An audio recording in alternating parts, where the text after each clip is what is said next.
Quiero compartir con ustedes el día de hoy el texto que se encuentra en Mateo capítulo 5, verso 10. Mateo capítulo 5, verso 10. Bienaventurados los que padecen persecución por causa de la justicia, porque de ellos es el reino de los cielos.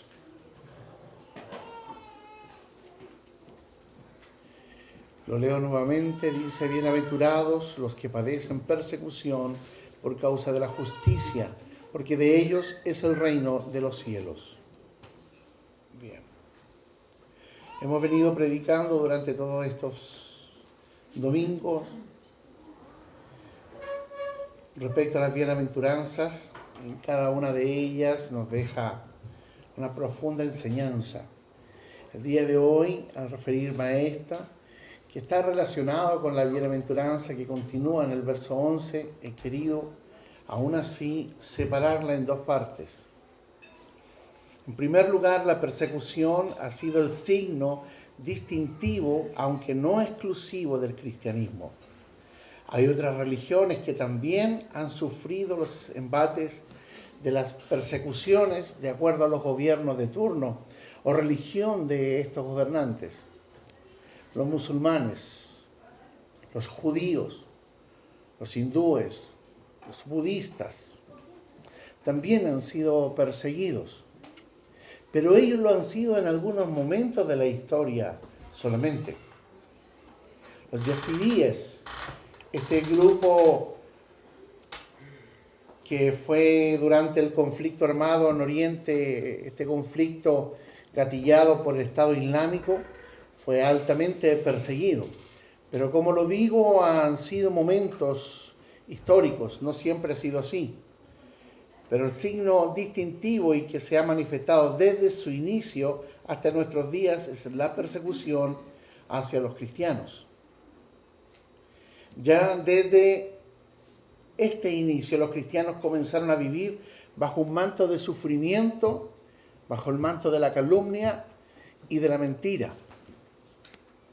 De hecho, en la historia se registran 10 grandes persecuciones realizadas, ¿cierto?, y orquestadas por el Imperio Romano. La primera de ellas fue la de Nerón, año 64 después de Cristo. Y dentro de sus persecuciones se mató a Pedro y a Pablo. Después, en el año 81, la persecución de Domiciano. Él desterró a Juan a la isla de Patmos y mandó a matar a miles de creyentes por considerarlos simplemente enemigos del Estado. Trajano, año 98, él promulgó leyes contra los cristianos y quemó a Ignacio. Año 137, Antonino Pío. Año 161, Marco Aurelio, en su reinado mandó a matar a Justino Mártir. Año 193, el emperador Severo. Año 235,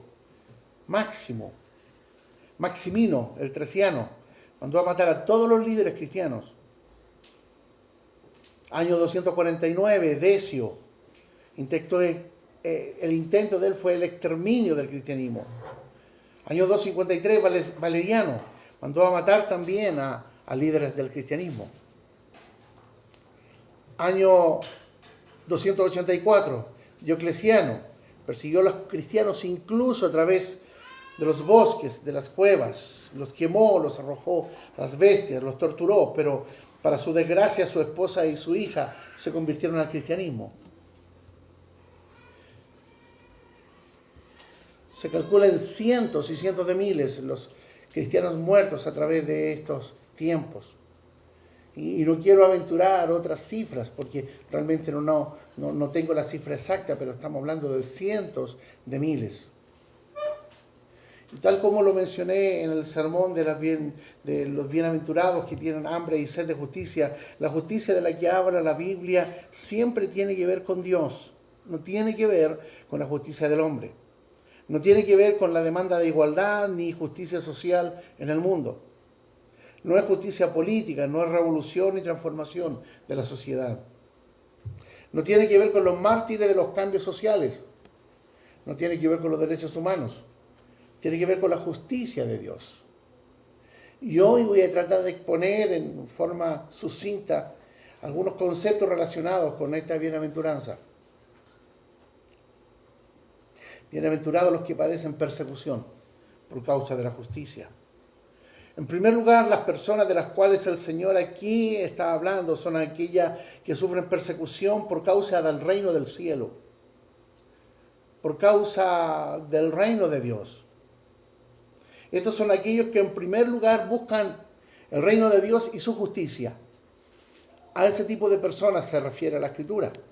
Es decir, son aquellos que no tienen puesta su mirada en las cosas del mundo, sino en las de los cielos, por lo cual se transforman en disidentes, en desadaptados sociales, en personas no gratas, en un mundo que se rige por parámetros muy distintos a los del reino de Dios. Son perseguidos aquellos que buscan fervientemente vivir conforme al modelo que es Cristo, lo cual es profundamente incómodo para un mundo en tinieblas. ¿Por qué es perseguido el cristiano? ¿Por qué es perseguido por causa de la justicia? Porque ama la justicia, ama la transparencia, ama el amor, ama la verdad, ama al Dios creador de todas las cosas. La misericordia, la dependencia de Dios, su justicia, la mansedumbre, santidad, integridad, amor, lo único que hacen es revelar la profunda injusticia del ser humano en su condición caída, y esto no puede ser tolerado por un mundo que odia a Dios. Esa es la razón de la persecución. Aquí el que tiene éxito es el más fuerte. El que tiene éxito es el que tiene más recursos. El que tiene éxito en el mundo y que es alabado es aquel que se deja guiar por las corrientes del mundo.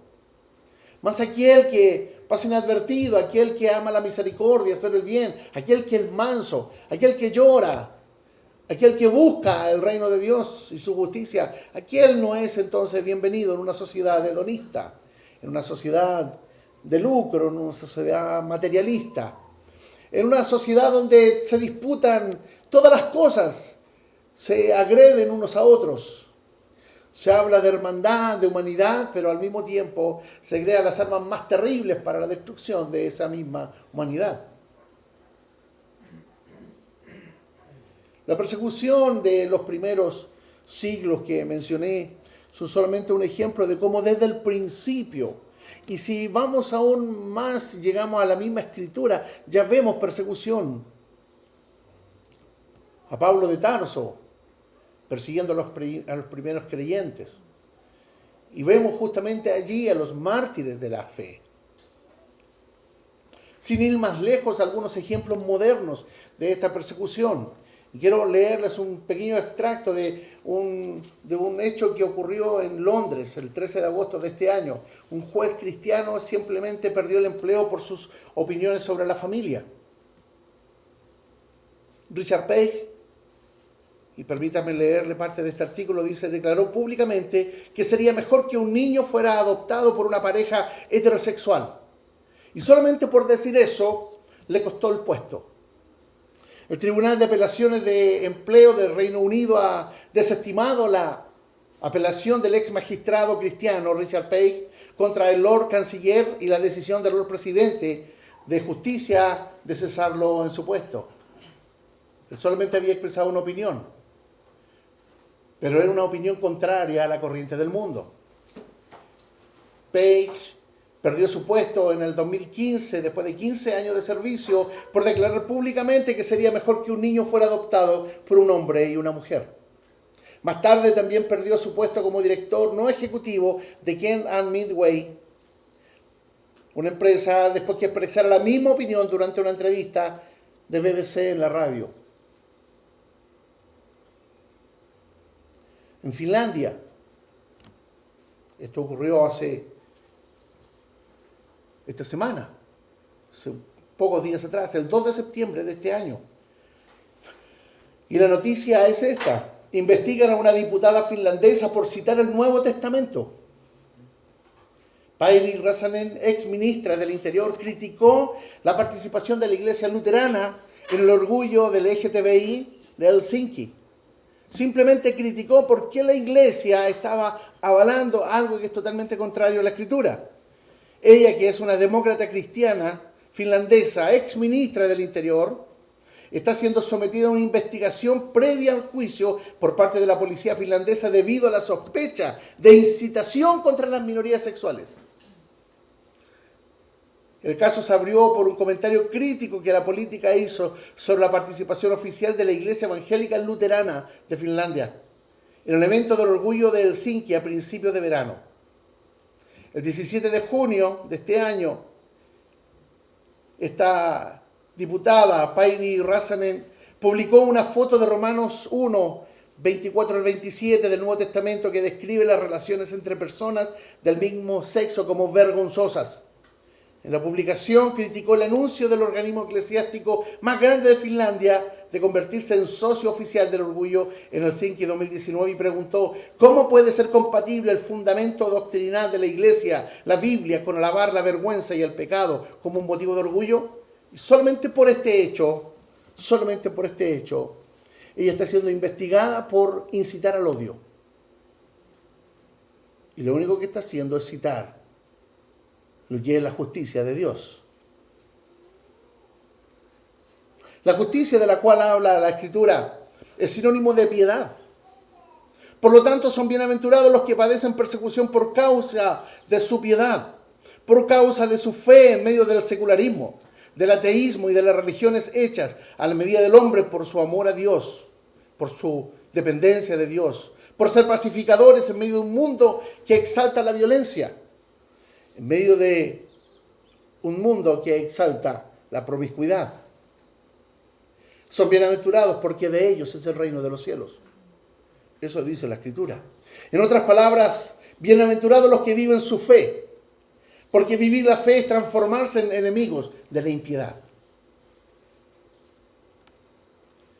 El que vive la fe, la practica. Y cuando lo hace, la impiedad del mundo sale a flote inmediatamente. Esta fe se vive de acuerdo a la justicia santa de Dios, donde no podemos coquetear con las prácticas deshonestas, con la mentira, la calumnia, la infidelidad, el silencio cómplice. No podemos hacerlo. Por eso somos perseguidos. Por eso el cristianismo es tan aberrante para el mundo ateo, para el mundo secular. Por eso el cristianismo no tiene lugar, no tiene espacio en esta sociedad. Porque siempre va a ser disidente en toda la corriente del mundo. Siempre va a ser disidente. La justicia de Dios es inaceptable para un mundo que considera normal la trampa y las malas prácticas. Claro que cada cierto tiempo se levantan algunos personajes en la farándula, en la política, rompiendo vestiduras y acusándose mutuamente, como si ellos fueran blancas palomas. Y su mente tan pulcra y tan diáfana que jamás pensaron que alguien podía engañar. Cuando salen diciendo algunas barbaridades, algunas cosas tremendas, y alguien los confronta y dice, me entendieron mal. No es lo que quise decir. El rey David claramente habla de esto en el Salmo 15. Y él dice, Señor, ¿quién habitará en tu tabernáculo? ¿Quién morará en tu monte santo? El que anda en integridad y obra justicia, que habla verdad en su corazón. El que no calumnia con su lengua, no hace mal a su prójimo, ni toma reproche contra su amigo. En cuyos ojos el perverso es menospreciado, pero honra a los que temen al Señor. El que aun jurando en perjuicio propio no cambia. El que su dinero no da a usura ni acepta soborno contra el inocente. El que hace estas cosas permanecerá firme.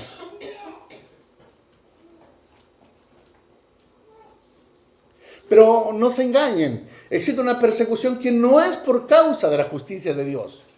Y muchas veces creemos que estamos siendo perseguidos. Y nos gozamos en eso, pero cuidado, no todo es así. No debemos equivocarnos. No todo lo que consideramos persecución por causa de la justicia del reino de Dios lo es realmente. Si estamos en un movimiento social, político o similar y recibimos represión por esto, no podemos suponer que es por causa de la justicia de Dios. No, es por nuestra militancia, es por lo que estamos haciendo. Creo que tampoco es persecución cuando buscamos la confrontación para así predicar el Evangelio. Eso no es persecución. Si voy a una mezquita, si voy aquí a la otra ciudad y en la mezquita que hay, me pongo a predicar dentro de ella a todo pulmón y seré agredido, no por causa de Cristo, sino por ser un provocador. Si me acerco a un templo católico y con un martillo rompo alguna imagen y me golpean por esto, no puedo asumir la actitud de un mártir y sentir orgullo por esto, creyendo que estoy a la altura de los profetas del Antiguo Testamento y tengo el reino de los cielos como recompensa. No, hermanos. La Escritura claramente dice, bienaventurados los mansos, bienaventurados los pacificadores, bienaventurados los misericordiosos. Entonces a veces se confunden las cosas. Hace tiempo fue noticia la actuación de un pastor que Biblia en mano acusaba a otro respecto a sus pecados. En televisión provocó al conductor al pisotear una bandera que aparentemente representaba al movimiento LGTBI. Esto no es persecución, eso es provocación. Es provocación. Le hizo un flaco favor al Evangelio. Porque al final todos fueron metidos dentro del mismo saco, como desadaptados, como locos, como provocadores. Sí, el Evangelio provoca. La predicación del Evangelio es confrontacional. Pero hay algo que tiñe el actuar de todo creyente verdadero. Y estos son los estigmas del creyente. La misericordia, la paz, el amor al prójimo, el poner la mejilla. Esas son características del creyente que predica el Evangelio. El Evangelio, la predicación por sí sola es confrontacional. No es la actitud del creyente. Es lo que dice la palabra. Porque desnuda el pecado. ¿Y cómo lo hacemos nosotros? Empapados, imbuidos en el poder de Cristo. En el poder que nos da el Espíritu Santo, pero decimos simplemente la verdad. No buscamos la confrontación para provocar, sino que la palabra provoca. La persecución por causa de la justicia se da porque vivimos en un mundo caído. Un mundo cuya base y fundamento es el pecado y el desprecio a todo lo que tenga relación con el Dios Santo. El que cree en Dios y guarda sus mandamientos es tenido por enemigo. Y se intenta quitarlo de en medio. ¿Para qué estar con él? ¿Por qué tenerlo? Sí, siempre está hablando de Dios. ¿Por qué los fariseos y los escribas y los sacerdotes del tiempo de Jesús lo odiaban tanto? ¿Por qué procuraban matarle? ¿Qué había hecho él de malo? No podían resistir la santidad que había en su vida. No podían resistir que su palabra llevaba esperanza a las personas. No podían resistir la actitud pacífica de Jesús.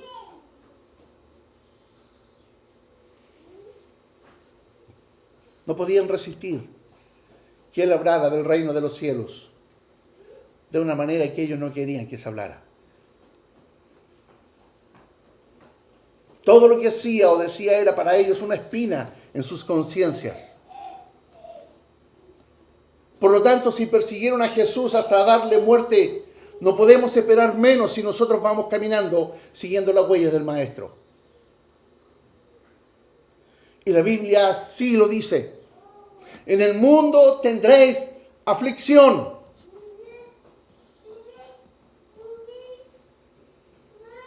Querido, querida, preocúpate si no te persiguen. Preocúpate. Analiza tu vida. El verdadero creyente debe saber que no puede ser amigo de Dios y del mundo al mismo tiempo. Es imposible. El verdadero creyente es amigo de Dios y enemigo del mundo, o si es amigo del mundo, es un enemigo de Dios. No se puede coquetear con el mundo si uno es creyente. Si todos hablan bien de nosotros y concuerdan con nuestras ideas y pensamientos, algo está mal entonces. Un verdadero creyente no puede relativizar las cosas. No puede hacerlo. Las cosas no son relativas. Los valores, la ética, la moral no es relativa. Porque la norma ya está escrita y fue escrita por Dios y se encuentra en la Biblia. No podemos llamar estilo de vida a lo que la Biblia llama pecado. No podemos llamar bueno a lo que Dios dice que es malo. No podemos decir que todos son hijos de Dios cuando la Escritura claramente dice que es Dios quien adopta a sus hijos. No podemos usar como excusa que Dios es amor para la permisividad.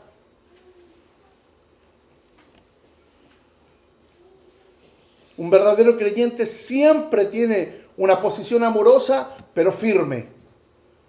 Llena de misericordia, pero al mismo tiempo clara y firme respecto a los valores, a los principios, a las verdades del Evangelio y de nuestro Señor Jesucristo. Si esto no sucede, si todo el mundo golpea tu espalda y te dice que está todo bien, puede significar dos cosas. Nos hemos adaptado a los valores relativos de esta sociedad. En otras palabras, hemos perdido el sabor. Porque la Biblia dice, vosotros sois la sal de la tierra. Pero si la sal se ha vuelto insípida, ¿con qué será salada otra vez? Ya para nada sirve, sino para ser echada fuera y pisoteada por los hombres. ¿Cuántos hay que abandonan la fe, las filas del cristianismo? Líderes que han sido luminarias para muchos, creyentes, que en un momento han estado allí cantando junto a nosotros, supuestamente adorando al Dios del cielo, y de pronto los vemos a ellos abrazados del mundo y desconociendo al Rey de los cielos. Entonces, en primer lugar, podría significar que ese hombre, esa mujer se ha adaptado y está siguiendo la corriente de este mundo, o puede significar que están esperando el momento de aceptarte un golpe para desmoronarte y hacerte vacilar en tus convicciones. Recuerda que la Biblia dice, sed de espíritu sobrio, estad alerta, vuestro adversario, el diablo, anda al acecho como león rugiente, buscando a quien devorar. El que es amigo de Dios es enemigo del mundo. Y cuando hablo enemigo del mundo, no es enemigo del ser humano, es enemigo del sistema del mundo. Porque nosotros estamos llamados a ser misericordiosos, a compartir el Evangelio con toda persona, aunque esto nos cueste la vida. Queridos, la justicia de Dios es contraria a la justicia que impera en el mundo, tan contraria que despierta rechazo y provoca enemistad. Todos nosotros debemos enfrentar cada día un dilema. Todos nosotros. O seguimos la justicia de Dios y la vivimos, o nos adaptamos al mundo. Pero adaptarse al mundo es negar a Cristo. Es así. ¿Qué más podría yo hablar respecto a esto? Si lo que hay que poner en evidencia es lo que dice la Escritura, bienaventurados, bienaventurados, bienaventurados. Ese es el mensaje con que comienza el capítulo 5 del libro de Mateo. Y en este caso, el verso 10, bienaventurados los que padecen persecución por causa de la justicia. ¿Qué justicia? La justicia de Dios, la justicia que enseña los principios del reino, las leyes del reino de Dios, que nos hace ciudadanos del reino. extranjeros y peregrinos en este mundo, pero ciudadanos del reino de Dios. No somos de acá. Estamos acá, rescatados por el Señor, limpiados por su sangre. Lo más increíble es cómo el incrédulo escucha la verdad y se burla del Evangelio, creyendo que es más sabio que Dios, no entendiendo que antes que él naciera, Dios ya estaba, y que después que muera, Dios seguirá estando. Son sabios en su propia opinión, pero la misma Biblia dice que esa sabiduría, ese estudio, esa ciencia, son como trapos de inmundicia delante de Él. Los cambios han sido tan grandes que lo que se consideraba en un momento como la última revelación de la ciencia, se dieron cuenta a través del tiempo que no era más que estupidez humana. Ustedes saben que en los inicios de la medicina, las recetas que se daban, algunas son algunas ridículas, otras atroces, otras vergonzosas. Desde sanarse de alguna enfermedad, mezclando heces de animales, paja, más alguna hierba, o haciendo más adelante para que las personas se sanaran de ciertas cosas, lobotomía, sometiéndolos a electroshock y tantas cosas, y así siguen habiendo. Y en un momento algunos hombres y mujeres fueron aplaudidos por sus descubrimientos. Y en el día de hoy uno mira hacia atrás en la historia y se da cuenta que simplemente eran ideas bizarras, conceptos equivocados, pero que en su momento todos alabaron como la gran revelación. ¿Ustedes creen que este mundo con todos sus descubrimientos va a permanecer exactamente igual? Oh, no. Sin ir más lejos, recuerdan el tiempo de los primeros computadores. Ahora cualquiera tiene un pendrive con gigas de almacenamiento. Y no sé si alguno de ustedes recuerda, por ejemplo, las primeras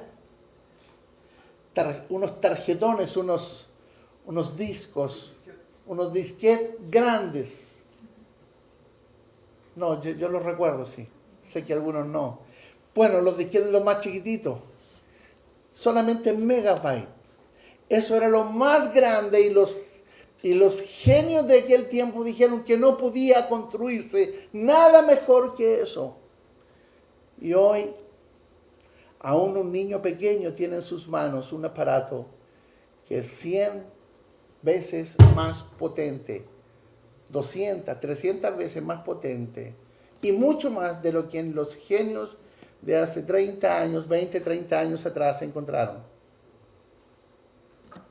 La ciencia cambia, todo cambia, mas la palabra y la justicia de Dios permanece para siempre. Y somos llamados en ese sentido a bienaventurados los que padecen persecución por la justicia, porque nosotros vemos los cambios, pero vemos algo que no cambia jamás, y es la palabra de Dios. La justicia de Dios permanece inmutable, y son bienaventurados los que siguen no la corriente del mundo, sino la corriente del reino de los cielos. Aquella corriente que es simplemente un río de agua viva, salvación, consuelo para nosotros, todo lo que Dios ha determinado. ¿Cuál es la recompensa para los perseguidos? La recompensa es el reino de los cielos. Es decir, ahora somos extranjeros, peregrinos, que vivimos bajo las leyes del reino de Dios y no se mimetiza con el reino de las tinieblas. El creyente, el verdadero creyente, el bienaventurado, es el que es perseguido por causa de la justicia de Dios. Es una realidad irrenunciable. Puede acontecer en cualquier momento. Nosotros debemos estar siempre preparados para entregar nuestra vida por causa del Evangelio, porque así ha sido estipulado. Si a Jesús, nuestro líder, lo siguieron, lo encarcelaron, lo torturaron y lo mataron, ¿qué se espera para nosotros? Nosotros debemos estar agradecidos de vivir un tiempo de bonanza, un tiempo de paz, creyendo que, oh, qué terrible lo que están haciendo, se nos están acabando todas las leyes a nosotros. Hermanos, el otro día conversaba con mi esposa leyendo el libro de Jeremías. Lo que acontecía ya en esos tiempos ya era espantoso y terrible. No tenemos memoria. La Biblia habla cómo desde el principio de la humanidad esta se ha vuelto el enemigo de Dios y cómo desde el principio de la iglesia esta comenzó a ser perseguida. Nosotros vivimos en el ojo del huracán, pero eso no quiere decir que este haya amainado. Por el contrario, podemos ver cómo cada día más y más se acerca la tempestad para la iglesia. Pero confíen, el Señor está con nosotros. Él no nos dejará ni nos abandonará, sino que por el contrario, Él ha guardado un lugar precioso para nosotros junto a Él.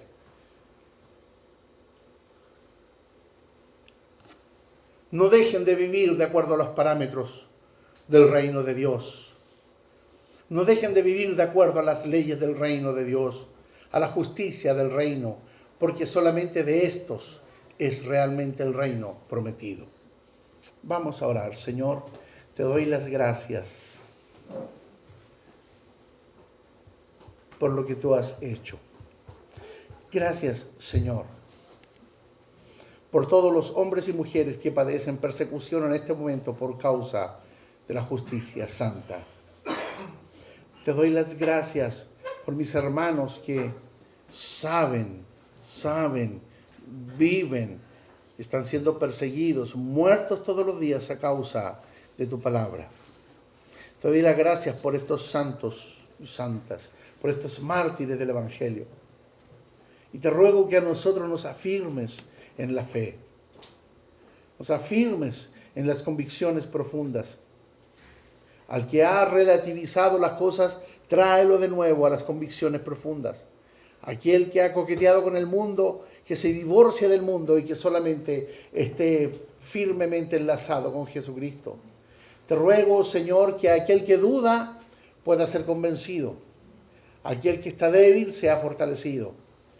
Aquel que mira el Evangelio con desdén, pero sabe de él, que sepa que es tiempo ya de volver, porque la vida no está comprada. Porque hay uno que la puede tomar y quitar. Hay uno que la puede dar eternamente o quitar eternamente. Y todo eso está en tus manos, Señor. Te ruego que a nuestras familias, nuestros amigos, nuestros vecinos, ellos puedan tener, Señor, la misericordia extendida tuya. Y que tus hijos, nosotros y tantos otros que están a lo largo y ancho de esta nación y de este mundo también, podamos ser portadores de la verdad, de la justicia de Dios. Dejemos de coquetear con el mundo, dejemos de jugar a la justicia social, a la justicia humana, y nos aboquemos por completo a contemplar y hacer práctica la justicia del reino, es decir, compartir la verdad del Evangelio, aquella verdad que duele y que confronta, aquella verdad que transforma, aquella verdad que provoca, aquella verdad que hace a algunos odiar al creyente, pero aquella misma verdad que es capaz de transformar el corazón más duro a través del poder salvador de Jesucristo. Te ruego por los que aquí estamos, te ruego por los que han de escuchar esta meditación. Afirma a tus hijos, porque es tu promesa, Señor. Dependemos de ti, estamos en tus manos. Sabemos que de tu mano nadie nos puede sacar, pero también nuestro corazón se debilita y nuestras fuerzas fallan. Por lo tanto, llénanos de ti, Señor, y ayúdanos en este andar, en este peregrinar. Para tu gloria, Señor, en el nombre de Jesús. Amén.